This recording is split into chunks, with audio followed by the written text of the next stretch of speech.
الشيطان الرجيم بسم الله الرحمن الرحيم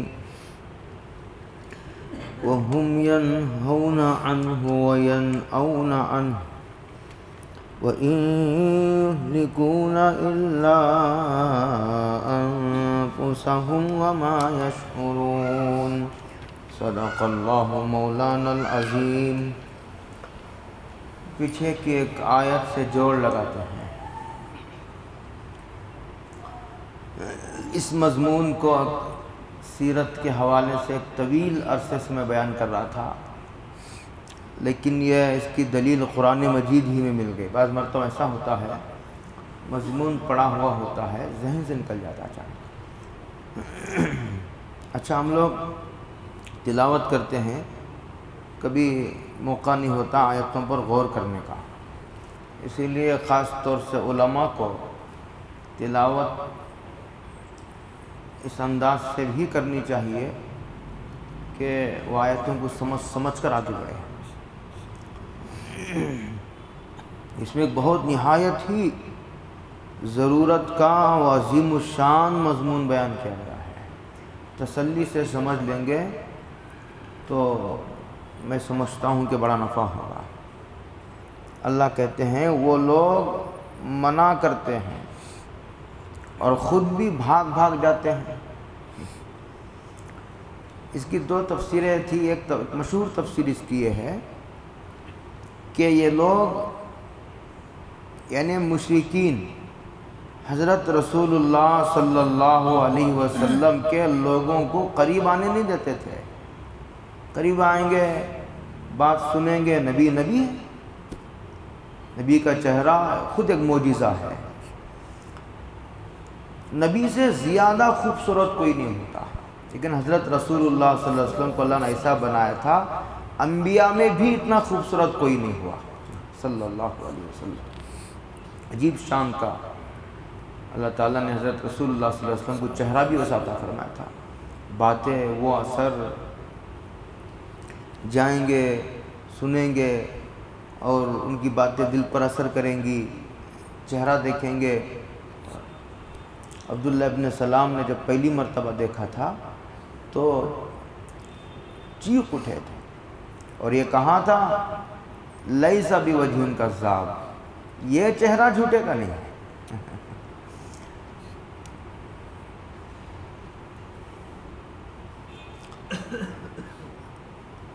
جو آدمی سچا ہوتا ہے اس کے چہرے پر بھی ایک رونق ہوتی ہے، اور جو نبی ہو، نبی خدا کے بعد سب سے بڑا مقام ہوتا ہے نبی کا۔ قریب ہی نہیں آنا دیتے لوگوں کو، اس کی صحبت ہی میں نہ جائے، نبی کی ان کی مجلس میں ہی نہ جائے، قرآن سننے نہ دیا جائے۔ شور مچاتے تھے نا، جب حضرت رسول اللہ صلی اللہ علیہ وسلم قرآن پڑھتے تھے تو یہ کہتے تھے اس قرآن کو مت سنو، کہتے تھے زبان سے بھی، اور شور بھی مچاتے تھے، لیکن ٹھیک سے سنائی نہ دے، کیسی گری ہوئی حرکت کرتے تھے لوگ۔ وَيَنْأَوْنَ، اور خود بھی دور بھاگ جاتے تھے۔ وَيَنْأَوْنَ، اس کی مشہور تفسیر ہے۔ اللہ کہتا ہے اس حرکت کا نقصان اللہ کو نہیں، اللہ اپنے دین کو غالب کر کے رہیں گے، اللہ حضرت رسول اللہ صلی اللہ علیہ وسلم کی بات سنوا کر رہیں گے۔ لہذا اس کے لیے دلیل دینے کی ضرورت ہے، مشاہدہ کافی ہے۔ دنیا کا کوئی ملک ایسا نہیں جہاں اسلام نہ ہو، چپے چپے پر اللہ تعالیٰ نے اسلام کو پہنچا دیا۔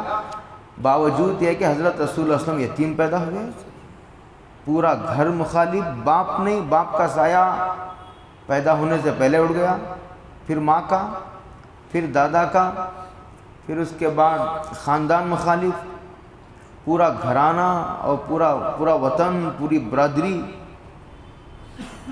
اگر اللہ کی قدرت کار فرما نہ ہوتی تو اس غریب بچے کے ابھر کر پوری دنیا میں پھیلنے کا کوئی امکان نہیں تھا۔ پتہ چلا کہ اس کے پیچھے ایک ایسی نظر نہ آنے والی قوت کام کر رہی ہے جس کو خدا کہتے ہیں، کہ جس کے سب محتاج ہیں، وہ کسی کا محتاج نہیں، جو اسباب کا محتاج نہیں، جو سلسلے اسباب کا پابند نہیں۔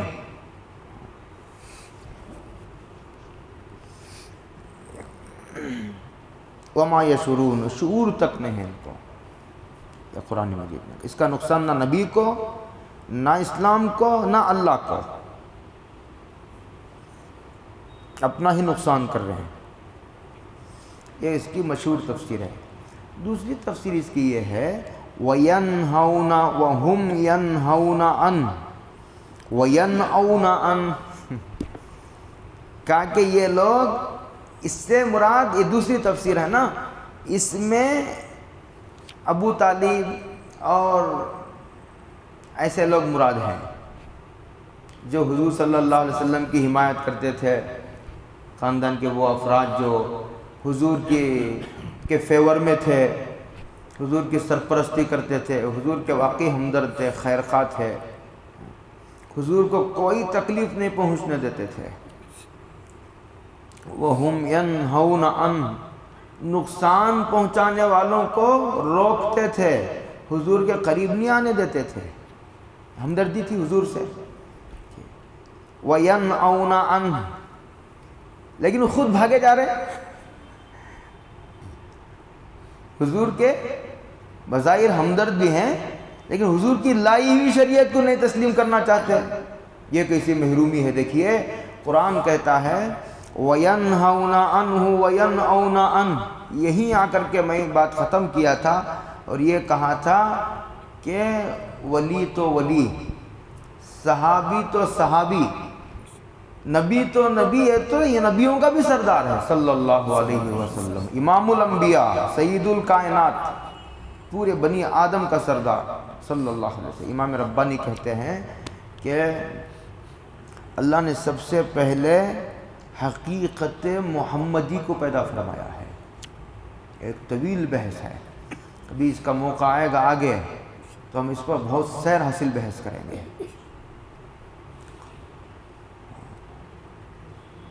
جتنا فیض اب تک، جتنی اب دنیا گزر چکی ہے، یہ دنیا کے بڑھاپے کا عالم چل رہا ہے، اب بہت تھوڑی دنیا باقی ہے. دنیا کا بچپنا بھی گزر گیا اور دنیا کی جوانی بھی گزر گئی، یہ بڑھاپے کے بھی آخری دن چل رہے ہیں دنیا کے. اب تک جتنے انبیاء آئے، جتنے اولیاء اور صحابہ آئے، جن کو جتنا بھی جس علاقے میں بھی پہنچا وہ سرکار کے واسطے سے پہنچا. انبیاء کو بھی نبوت حضور کے صدقے سے ملی ہے، صدقے میں ملی صلی اللہ علیہ وسلم. تو کہتے ہیں کہ حضور کے ہمدردی بھی کر رہے ہیں لیکن حضور کی لائی ہوئی شریعت کو قبول کرنے تیار نہیں ہے. تو میں یہاں کر کہتا ہوں کہ کسی بھی نبی کے سردار کی بھی صرف پیسوں سے خدمت کر دینا نجات کے لیے کبھی کافی نہیں. آپ اندھیرے میں نہ رہیے کہ کسی بزرگ کو کبھی ہدیہ دے دیے 500,000 روپے شب قدر میں، اور کسی کو کپڑے دے دیے رمضان میں، ہفتے میں ایک مرتبہ کسی کو دعوت مہینے میں ایک مرتبہ کھلا دی، اور اس امید پر بیٹھے ہیں کہ ہمارے عقیدے ٹھیک رہے نہ رہے، اعمال ٹھیک رہے نہ رہے، ہمارے لیے جنت ریزرو ہے. ہمارے لیے جنت کیا ہے؟ ریزرو ہے. اس غلط فہمی میں نہ رہیے. جب تک آدمی اپنے عقیدے کو ٹھیک نہیں کرے گا، جب تک اعمال اختیار نہیں کرے گا، جب تک ایمان کے تقاضوں کو پورا نہیں کرے گا، دنیا سے ایمان بچا کر نہیں لے جائے گا، اس کے نجات کا کوئی امکان نہیں. دیکھیے ابو طالب نے، حضرت رسول اللہ صلی اللہ علیہ وسلم نے ارشاد فرمایا کہ ابو طالب کو بھی عذاب ہوگا، ہاں میری حمایت کرنے کی وجہ سے ہلکا عذاب ہوگا. اور ہلکا عذاب یہ ہوگا کہ آگ کے 2 جوتے پہنا دیے جائیں گے جس کی گرمی اور تپش کی وجہ سے بھیجا پک کر پانی کی طرح بہہ جائے گا. یہ عذاب ہوگا ابو طالب کو. اسی لیے علماء سے وہ چیزیں حاصل کرنا چاہیے جو ان سے لینے کی ہیں. وہ جو بتائے عقیدے اسے پکڑ لو، اپنے عقیدوں کو ٹھیک کر لو، اپنے اعمال کو ٹھیک کر لو، اخلاق کو ٹھیک کر لو، کردار کو ٹھیک کر لو، ان سے جائز ناجائز معلوم کر لو، مشورے کا تعلق رکھ لو علماء سے. انشاءاللہ جو ہے وہ ہمارا بیڑا پار ہو جائے گا انشاءاللہ. یہاں تک آ کر بات رکی تھی۔ آگے کہتے ہیں وَلَوْ تَرَىٰ إِذْ وُقِفُوا عَلَى النَّارِ، تو دیکھے گا کہ یہ انکار کرنے والے، یہ کفار، یہ منافقین، یہ مشرکین، ان ایک جہنم پر کھڑے ہوئے، ان کو کھڑا کر روک لیا جائے گا۔ علی النار، النار یہ جہنم کا ایک نام، جہنم کے کئی نام ہیں، اس میں سے النار بھی جہنم کا ایک نام ہے۔ قرآن مجید میں متعدد جگہ جہنم کا ذکر آیا ہے، اسی لیے جو آدمی جہنم کا انکار کرتا ہے وہ بالاتفاق کافر ہے۔ کس نے دیکھا ہے جہنم؟ یہ سب ڈرانے کی باتیں ہیں مولویوں کی، اگر کوئی ایسا کہتا ہے تو کافر ہے، اسے دوبارہ کلمہ پڑھنا ضروری ہے۔ فقالوا یا لیتنا، جہنم میں دیکھ کر، وہ جہنم کو دیکھ کر کہیں گے نرد ولا نکذب بآیات ربنا ونکون من المؤمنین، اے افسوس ہماری کوتاہی پر، ہم نے بہت کوتاہی کی۔ قرآن کہتا ہے، ایک جگہ مفسر نے اس کے نیچے لکھا ہے، بہت پسند آیا مجھے جملہ، یہ کاش یہ وہاں جا کر کہنے کے بجائے آج ہی، اللہ کرے کہ یہ بات آج ہی سمجھ میں آ جائے، اللہ کرے کہ آج توبہ کی توفیق نصیب ہو جائے۔ یا لیتنا، اے ہماری کوتاہی پر افسوس، نردو، ہمیں دنیا میں دوبارہ لوٹا دیا جائے، ولا نکذب بآیات ربنا، تو ہم کیا کریں گے؟ کہیں گے ہم اپنے پروردگار کی آیتوں کا انکار نہیں کریں گے اور ہم ایمان لے آئیں گے، یہ کہیں گے۔ یہ وعدے کے طور پر نہیں کہیں گے، بہت اچھی طرح سن لیجئے میری اس بات کو، یہ وعدے کے طور پر نہیں کہیں گے کہ ہمیں اب لوٹا دیجئے، ہم انشاءاللہ اب دنیا میں جا کر اپنے انکار کریں گے نبی کا، قرآن کا، اسلام کا، معجزات کا، آپ کے احکامات کا ہم انکار نہیں کریں گے، ایک بار بھیج کر دیکھیے، یہ کہیں گے۔ یہ ہیبت میں پریشان ہو کر، بدحواس ہو کر، جب آدمی پریشان ہوتا جو جی میں آیا بکتا رہتا ہے، بے سوچے سمجھے گفتگو کرتا رہتا ہے، یہ کوئی باقاعدہ سوچا سمجھا وعدہ نہیں۔ جہنم کو دیکھ کر، انبیاء نے جس جہنم کے بارے میں کہا تھا وہ تو بات سچی نکلی، جہنم آنکھوں کے سامنے، اب انکار کی کوئی مجال نہیں۔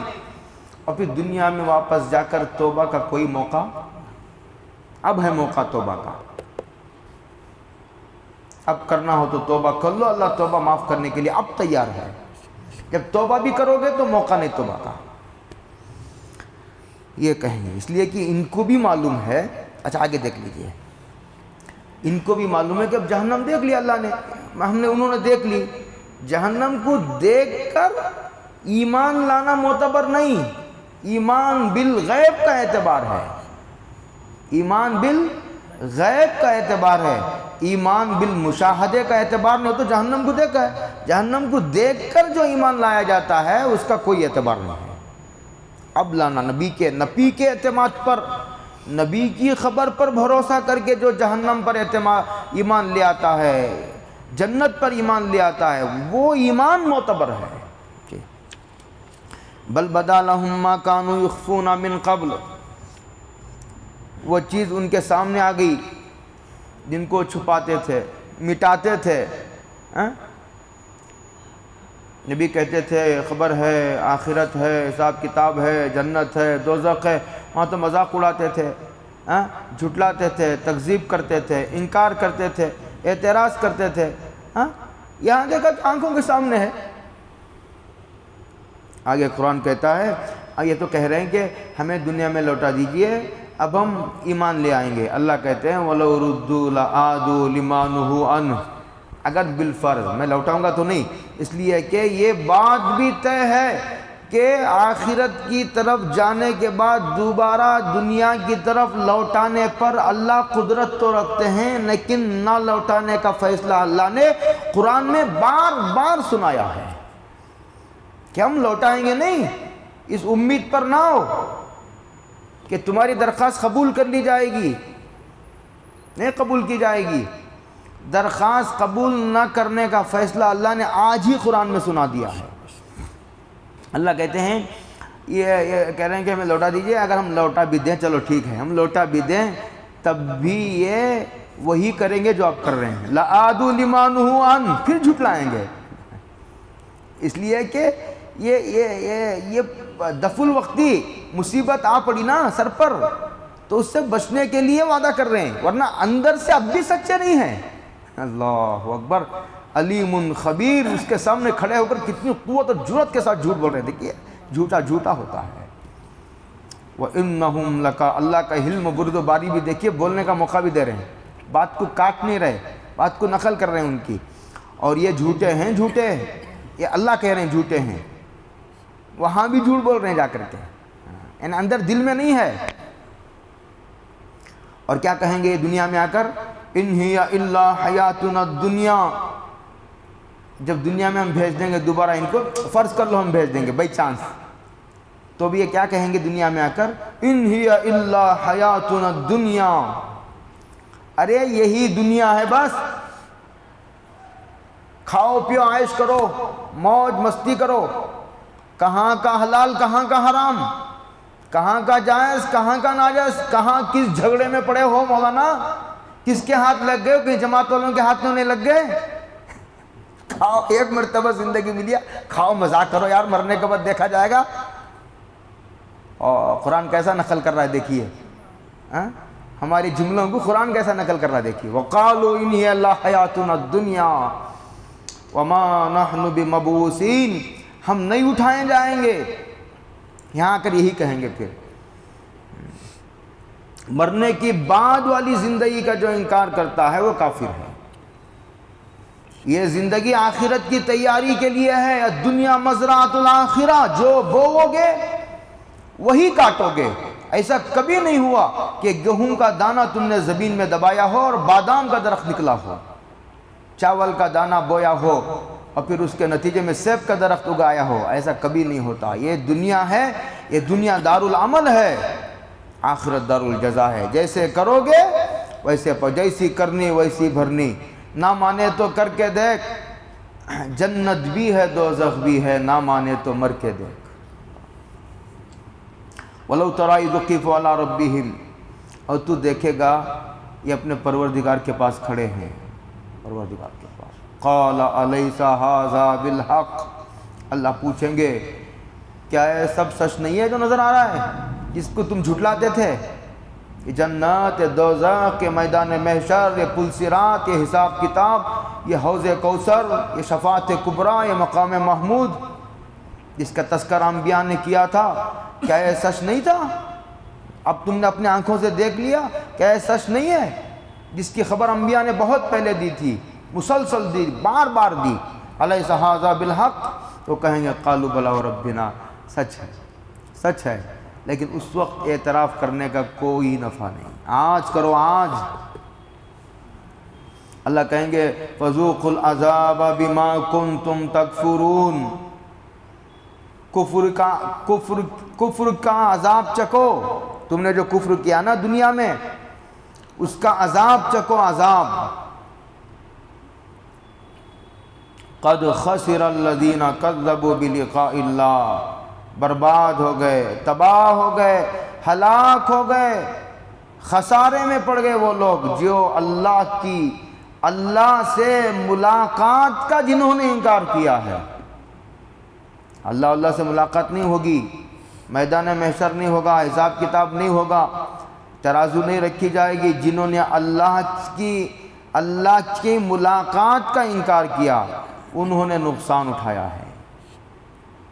یہاں تک کہ اذا جاءتهم الساعة بغتہ، یہاں تک کہ قیامت آئے گی، بولو قیامت اور ضرور آئے گی۔ قیامت، جو قیامت کا منکر ہے وہ بھی کافر ہے، میدان محشر کا منکر بھی کافر ہے، جہنم کا منکر بھی کافر ہے، جنت کا انکار کرنے والا بھی کافر ہے، اور دوبارہ زندگی کا انکار کرنے والا بھی کافر ہے۔ اسی طرح قیامت کا جو انکار کرے گا وہ بھی کافر ہے۔ آئے گی قیامت، اچانک آئے گی، انفارمیشن کے بغیر آئے گی، بغیر اطلاع کے آئے گی، بغتتاً، اچانک آئے گی، پہلے سے کوئی انفارمیشن نہیں۔ اب انفارمیشن دیتے ہیں بعض مرتبہ، آندھی آنے والی ہے، زور سے بارش ہو، ریڈ الرٹ، یلو الرٹ کرتے ہیں نا، ایسا کوئی الرٹ ولرٹ نہیں، اچانک بلا اطلاع آئے گی، بغتتاً۔ قرآن مجید کے الفاظ کا معنویت پر غور کیجئے۔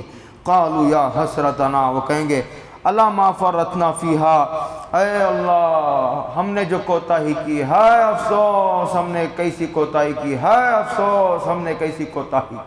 قالوا یا حسرتنا، بادشاہ بھی کہیں گے، مالدار بھی کہیں گے، وزیر بھی کہیں گے، منسٹرز بھی کہیں گے، خوبصورت لوگ، خاندان کے لوگ، طاقتور لوگ، پہلوان، سب یہی کہیں یا حسرتنا علی ما فرطنا فیہا، ہم نے کیسی غفلت سے کام لیا، ہم نے کیسی کوتاہی سے کام لیا۔ وَهُمْ يَحْمِلُونَ أَوْزَارَهُمْ عَلَى ظُهُورِهِمْ، اور وہ اپنے بوجھ کو اپنے پیٹھوں پر اٹھائے پھریں گے۔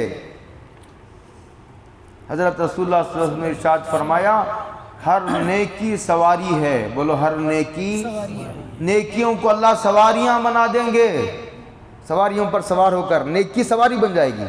مثال کے طور پر کسی آدمی نے سبحان اللہ کہا، یا فارچونر کار کی شکل میں آ کر کھڑی ہو جائے گی، اپنے کار میں بیٹھ کر وہ جا رہا ہے، اور ہر گناہ بوجھ ہے، پہاڑ کی طرح بوجھ، ایک ایک گناہ ایک ایک پہاڑ ہے، ان پہاڑوں کو ان کے پیٹھوں پر لاد دیا جائے گا، وہ پہاڑوں کو ڈھولے، ایک ایک نیکی ایک ایک پہاڑ ہے، اگر کسی نے 1000 گناہ کیے تو 1000 پہاڑ اس کے پیٹھ پر لاد دیے جائیں گے۔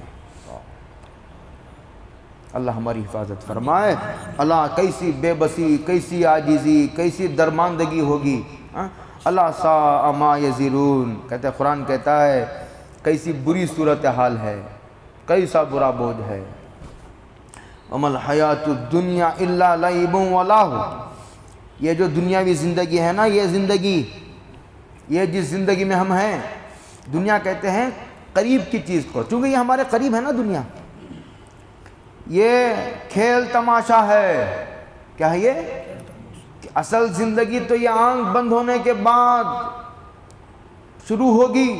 اسی لیے اقبال نے کہا موت کیا ہے، بڑی پتے کی بات کہی اقبال نے، ایک مرتبہ پڑھ رہا تھا میں اس کے اشعار کا، موت کیا ہے، حیات جاویدہ کا آغاز ہے، موت زندگی کا خاتمہ نہیں ہے، ہمیشہ ہمیشہ کی زندگی کی ابتدا ہے، ہمیشہ ہمیشہ کی جنت کا آغاز ہے۔ جس نے یہ زندگی کے ایک ایک لمحے کو قیمتی بنا لیا پھر تو مزے ہیں۔ وَمَا الْحَيَاةُ الدُّنْيَا إِلَّا لَعِبٌ وَلَهْوٌ وَلَلدَّارُ الْآخِرَةُ خَيْرٌ لِلَّذِينَ يَتَّقُونَ، اللہ سے ڈرنے والوں کے لیے تو آخرت سب سے اچھی چیز ہے۔ حضرت رسول اللہ صلی اللہ علیہ وسلم نے ایک حدیث میں ارشاد فرمایا، میں ہمیشہ سنایا کرتا ہوں، من احب الدنیا اضر بآخرتہ، بولو من احب الدنیا اضر بآخرتہ، ومن احب الآخرۃ اضر بدنیاہ فآثروا ما یبقی علی ما یفنی۔ نبوت کے الفاظ ہیں یہ، کس کے الفاظ ہیں؟ یہ نبوت والے الفاظ ہیں۔ الفاظ کی معنویت دیکھو، وہ نبی جس نے جو نبی جو کہیں پڑھا نہیں لکھا نہیں، امی، اسکول نہیں گیا، مدرسہ نہیں گیا، کالج یونیورسٹی کو نہیں گیا، الفاظ دیکھیے کیسے ہیں، کہتے ہیں کہ من احب الدنیا اضر بآخرتہ ومن احب الآخرۃ اضر بدنیاہ فآثروا ما یبقی علی ما یفنی۔ جو آدمی کہتے ہیں کہ دنیا سے محبت کرتا ہے، دنیا کمانے کی چیز تو ہے لیکن محبت اور دل لگانے جیسی چیز نہیں ہے۔ یہ دل ایک اللہ کے لیے ہے، اس میں کسی کی گنجائش نہیں ہے۔ کسب دنیا سے اسلام نے کبھی نہیں منع کیا، لیکن حب دنیا سے اسلام نے ہمیشہ منع کیا ہے۔ یہ دنیا دل میں بسانے کی چیز نہیں ہے۔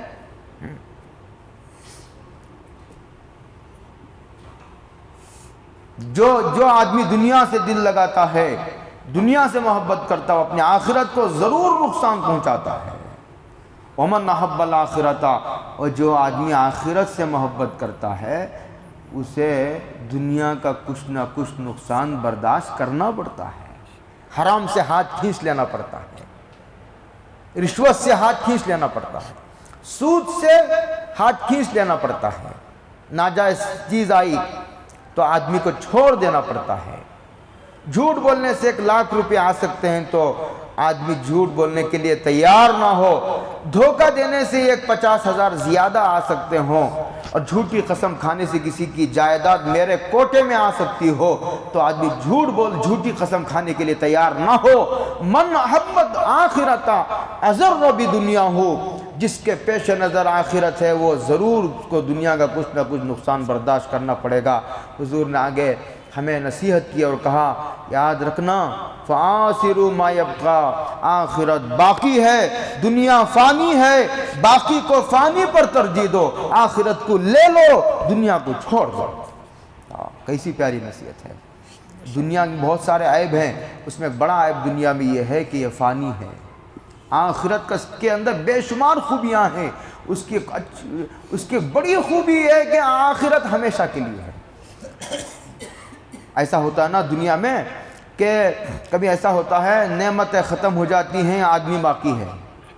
کبھی ایسا ہوتا ہے کہ نعمتیں تو باقی ہیں، آدمی ہی ختم ہو جاتا ہے، اور وہاں ایسا نہیں ہے، ہمیشہ ہمیشہ کی زندگی اور نعمتیں بھی ہمیشہ ہمیشہ کے لیے کبھی نہیں چھینی جائیں گی۔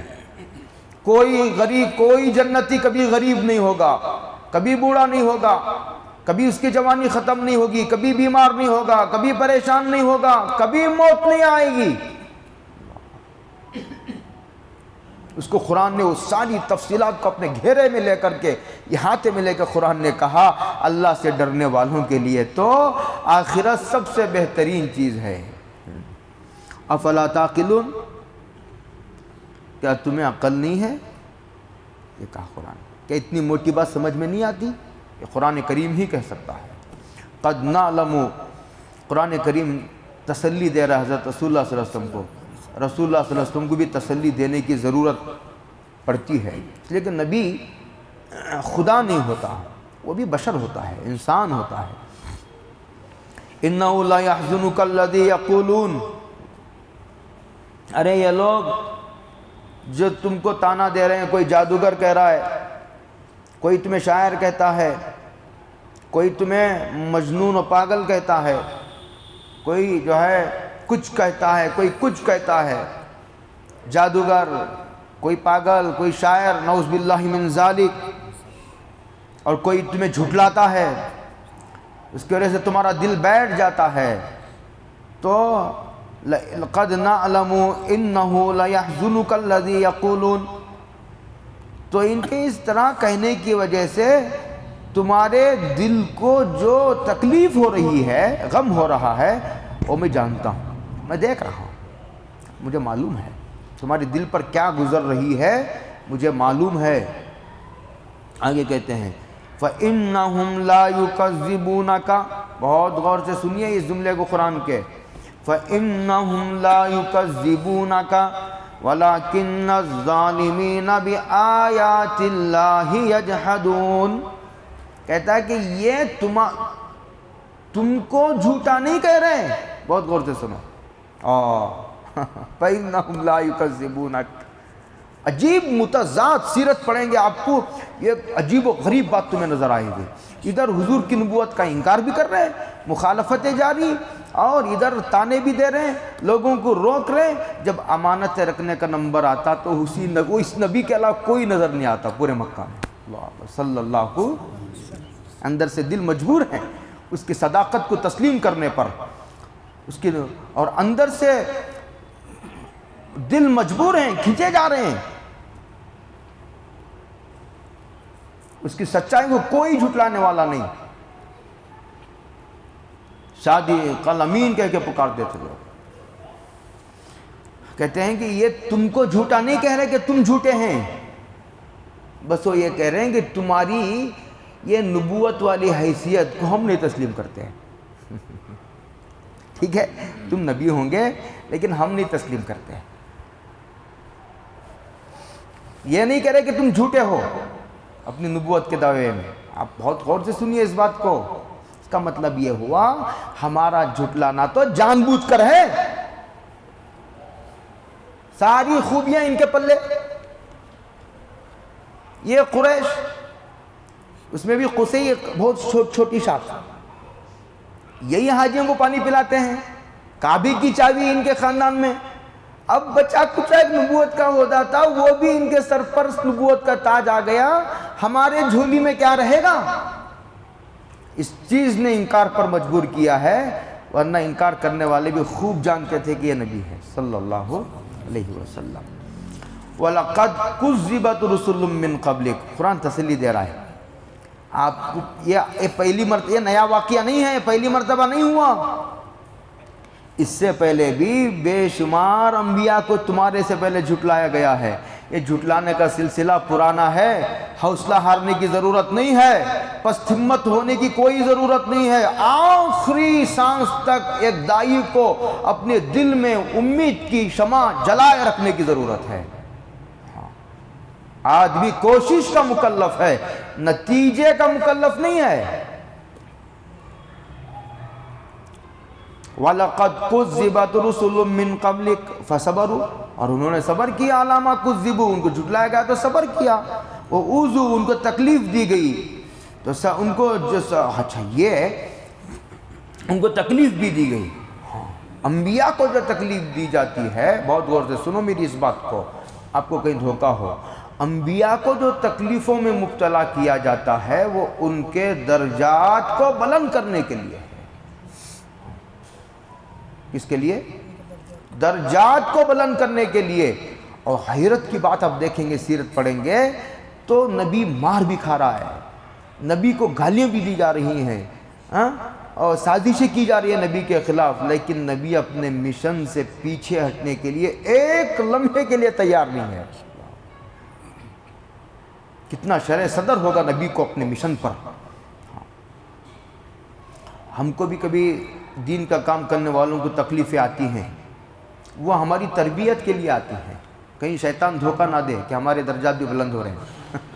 یہ ہماری تربیت کے لیے آ رہے ہیں. تربیت، کبھی آدمی خود تربیت میں لگتا ہے، اپنی اصلاح کی کوششیں کرتے رہتا ہے، اسباب اختیار کرتا ہے. کبھی غیب سے اور قدرت تربیت کرتی ہے، اس میں جلدی تربیت ہوتی ہے. اس لیے میں ہمیشہ کہا کرتا ہوں، بیانات سے تربیت نہیں ہوتی، حالات سے تربیت ہوتی ہے.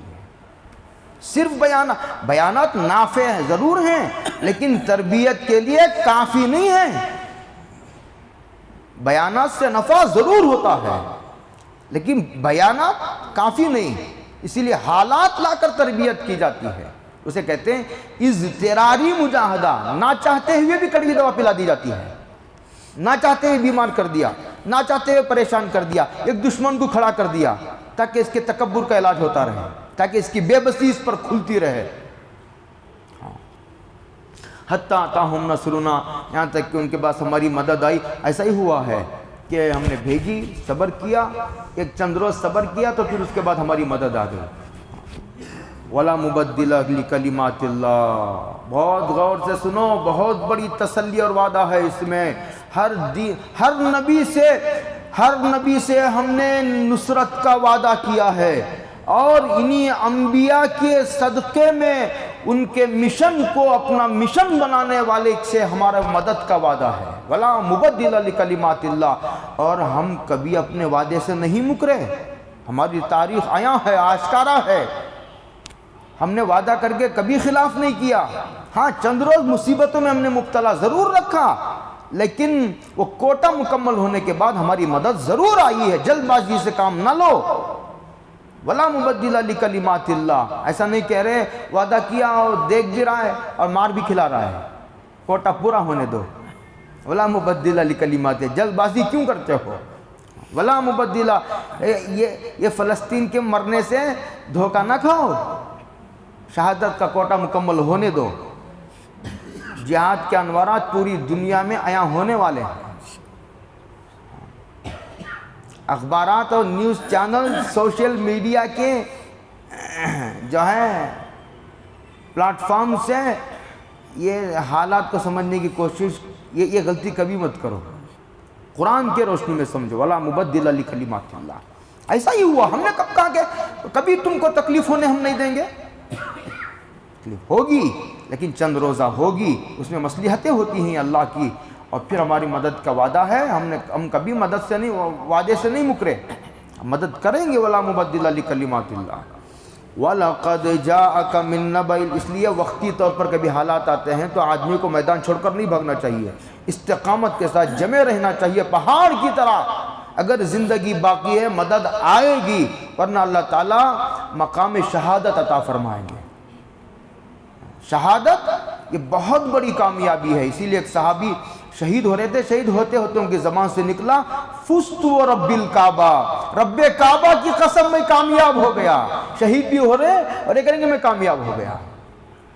زندگی اور موت کامیابی کا معیار نہیں، کامیابی کا معیار یہ ہے زندہ رہو تو اللہ کے احکامات پر زندہ رہو، مرو تو اللہ کی رضا کے ساتھ مر جاؤ۔ ایسا نہیں کہ ارے یہ دین کو پکڑے رہیں گے تو مر جائیں گے، یہ سوچ کر جان بچانے کے لیے دین ہی چھوڑ دیا، یہ ناکامی ہے۔ کامیابی یہ ہے موت آتی ہے تو آنے دو، آج نہیں تو کل آ کر رہے گی، لیکن میں اللہ کی رضا کے ساتھ اللہ کے دین پر اپنی اللہ نے جو جان دی ہے وہ نچھاور کرتا ہوں۔ یہ استقامت جو موت کے وقت میں خطرات منڈلا رہے ہیں اور حالات میں گھرا ہوا ہے ایک آدمی، لیکن اللہ کی رضا کے راستے سے ایک قدم پیچھے ہٹانے تیار نہیں ہے، جان دینے تیار ہے، لیکن دین سے ایک لمحے کے لیے قدم پیچھے ہٹانے تیار نہیں۔ یہ جو ثابت قدمی ہے، یہ ثابت قدمی مدد ہے اللہ کی۔ جان کے ڈر سے ہدایت کے راستے سے قدم پیچھے ہٹا لینا یہ ناکامیابی ہے، یہ محرومی ہے۔ یاد رکھیے شہادت کامیابی ہے۔ وَلَقَدْ جَاءَكَ، تیرے پاس تو مِن نَبَإِ الْمُرْسَلِينَ، تیرے پاس تو مرسلین کی یعنی انبیاء کی قبریں آ چکی ہیں۔ کن کن انبیاء کو کسی کو آڑے سے کاٹ دیا گیا، اور کتنے انبیاء کو قتل کر دیا گیا، اور کتنے انبیاء کو ستایا گیا، کیا کیا ہوا دین پر، دین کے محنتوں کے راستے میں، وہ تو تمہارے سامنے ہے۔ اللہ انبیاء کا حوالہ دے رہے ہیں، دیکھو انبیاء کی سیرت، ہم نے کتنے انبیاء کا واقعہ تمہیں سنایا ہے، یعنی حضور کو اللہ کہہ رہے ہیں۔ آخری بات، وَإِن كَانَ، حضرت رسول اللہ صلی اللہ علیہ وسلم حریص تھے، ہدایت کے حریص، یہ چاہتے تھے کہ امت کا ایک ایک فرد ہدایت پر آ جائے۔ وہ کچھ فرمائشی معجزے، کچھ معجزات کی فرمائش کرتے تھے انکار کرنے والے۔ حضرت رسول اللہ صلی اللہ علیہ وسلم کا دل چاہتا تھا ٹھیک ہے یہ ان معجزات پر کی وجہ سے ایمان نہیں لاتے، یہ جو کہہ رہے ہیں وہی کر کے دکھا دیں گے۔ جب اللہ قادر مطلق ہے، اس کے خزانے میں ہر چیز ہے، تو ان کی ہدایت کی وجہ سے ان کی فرمائش معجزی بھی دکھا دیں گے۔ کبھی اس کے لیے سرکار دو عالم صلی اللہ علیہ وسلم کے دل میں یہ تمنا پیدا ہوتی ہے ایسا ہی ہو۔ اس کو قرآن کہتا ہے وَإِن كَانَ كَبُرَ عَلَيْكَ إِيرَادُهُمْ، اگر ان کا منہ پھیر کر جانا تم پر بھاری پڑے تو ایسا کرو، تم زمین میں ایک سرنگ کھود لو، فَإِنِ اسْتَطَعْتَ أَن تَبْتَغِيَ نَفَقًا فِي الْأَرْضِ أَوْ سُلَّمًا فِي السَّمَاءِ، یہ ایک سیڑھی لگا کر آسمان پر ہی چڑھ دو، اور یہ جو جن معجزات کا مطالبہ کر رہے ہیں وہ معجزات لیا فَتَأْتِيَهُمْ بِآیَةٍ، تعریض کر رہا ہے قرآن۔ یعنی یہ قرآن مجید یہ کہنا چاہتا ہے ارے ان کے فرمائشی معجزات دکھانا میرے لیے مشکل تو نہیں ہے، لیکن معجزات نہ دکھانے کی حکمت یہ ہے، قدرت نہیں ہے ایسی بات نہیں۔ ان کے فرمائشی معجزات نہ دکھانے کی وجہ یہ ہے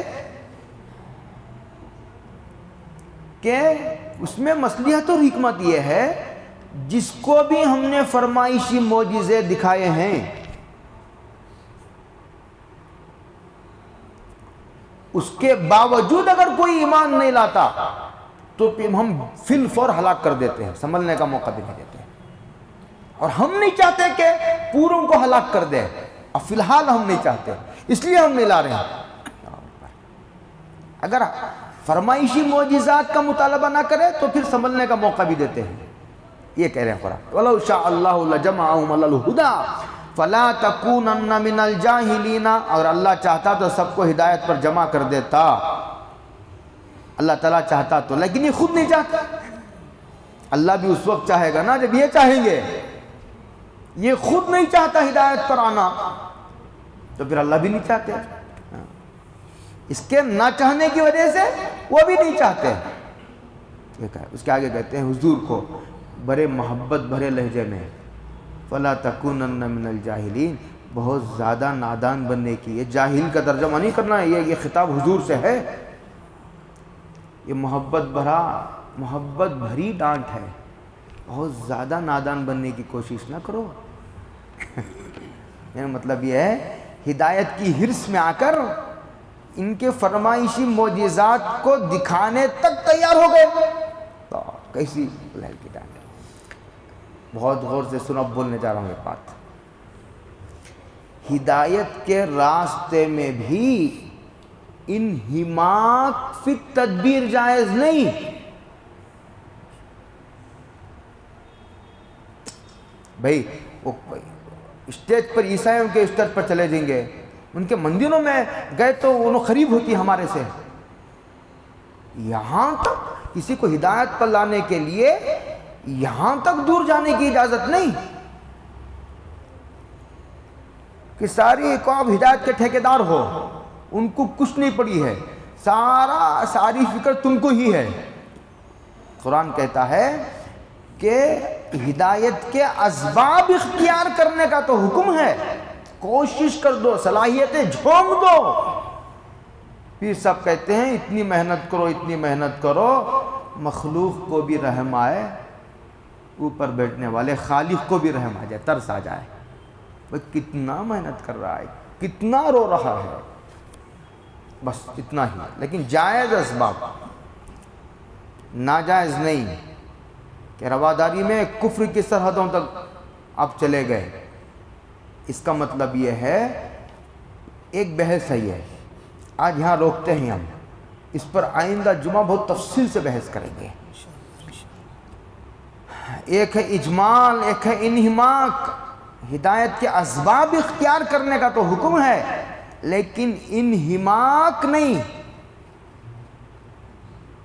ناجائز کام کرنے بیٹھ گئے آدمی سامنے والے کی ہدایت کی حرص اور لالچ میں آ کر کے، ہوتا نا ایسا بد مرتبہ، یہاں تک جانے کی اجازت نہیں کہ ہدایت پر لا کر رہوں گا۔ حضور یہ چاہتے تھے شروع میں حضرت رسول اللہ صلی اللہ علیہ وسلم امت کا ہر فرد، ہر امتی ہدایت پر آ ہی جائے۔ قرآن نے کہا تم یہ چاہتے ہو کہ ایسا نہیں ہوگا، تمہارے بس کا جتنا ہے اتنا کر کے ادھر متوجہ ہو جاؤ، باقی ہمارے اوپر چھوڑ دو کہ ہر آدمی کو ہدایت پر لا کر ہی رہو گے۔ یہ چاہتے ہو؟ نہیں، یہ تمہارے بس کا نہیں، اور نہ اس کا مطالبہ ہے، تمہارے بس کا نہ ہونے کی وجہ سے ہی اس کا مطالبہ بھی نہیں ہے۔